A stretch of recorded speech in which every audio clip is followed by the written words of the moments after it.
Welcome to The Explainer.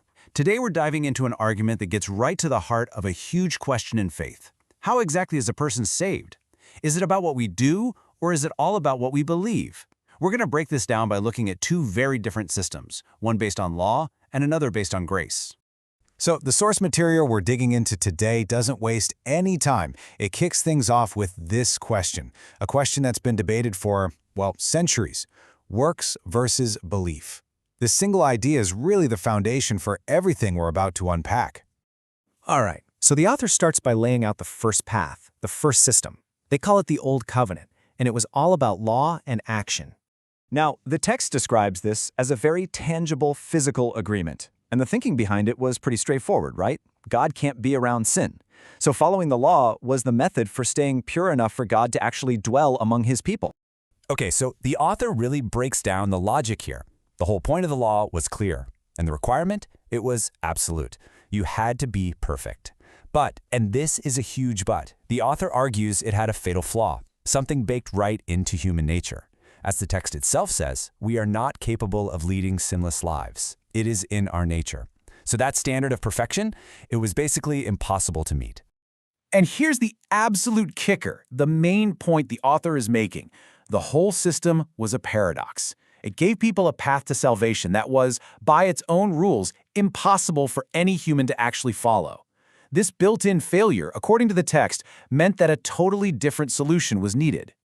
So this failure of the first system, well, it leads us right into what the author presents as the single biggest turning point in all of human history, a moment that flipped the whole script from being about works to being about faith.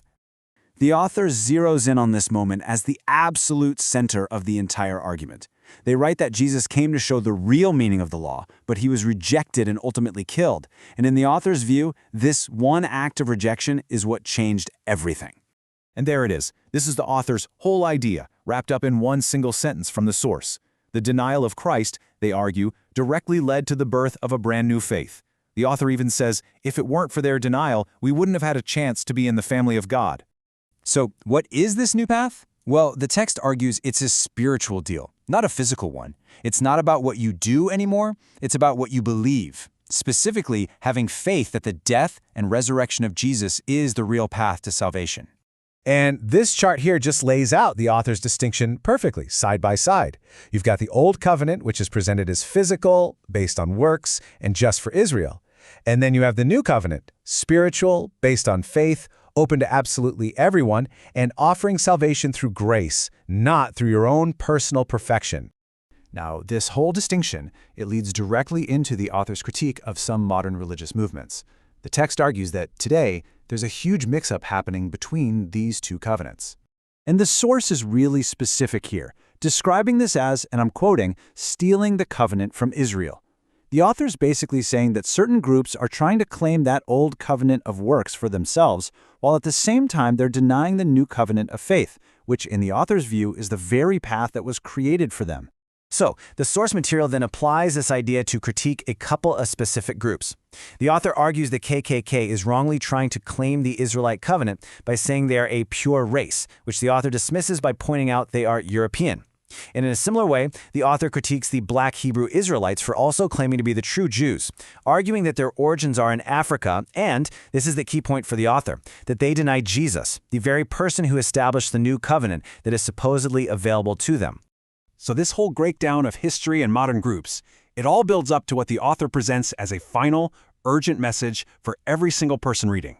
And according to the text, there's just no middle ground here. Every person will eventually be judged by one of two completely different standards. It forces a choice between that covenant of works and the covenant of faith. The author frames the stakes really clearly. Path 1, you're judged by your actions. And the text asks things like, have you ever lied for any reason? Have you ever stolen? It is impossible not to. Path 2, you're judged by your faith. In this case, the author states, when you are covered by Jesus' blood, the Father sees you like he sees the Son. You are sinless.